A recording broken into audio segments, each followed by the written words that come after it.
চলো বন্ধুরা, তোমাদের সাথে আজকে একটা জিনিস শেয়ার করব। চলো।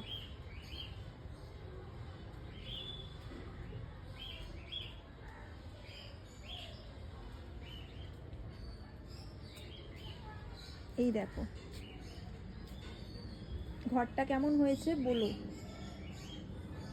এটা হচ্ছে বিড়ালের জন্য ঘর করে দিয়েছে মা। আমি করেছিলাম কলতলার দিকে, আমাদের কলতলা যে সেখানে।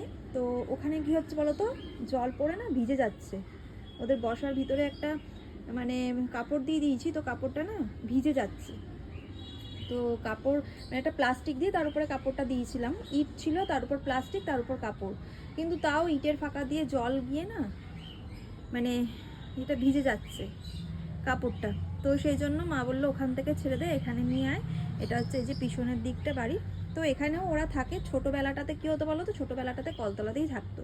এখানে ঘর একবার করে দিয়েছিলাম আগে, তো তখনও ওরা কিন্তু ওই কলতলার দিকেই থাকতো, এখানে আসতো না। তো এখন একটু বড় হয়েছে, তো সেই জন্য মা বললো কলতলাতে করলে একটু অসুবিধাও হচ্ছে, ভিজে যাচ্ছে। তো সেই জন্য মা আবার এখানে ঘরটা করে দিচ্ছে। কি সুন্দর ঘরটা করেছে দেখো। তো চলো, এখন তো ওনারা নেই, এখন খাওয়া দাওয়া করে একটু বেড়াতে বেরিয়েছে। চলো, পরে দেখা হচ্ছে আবার।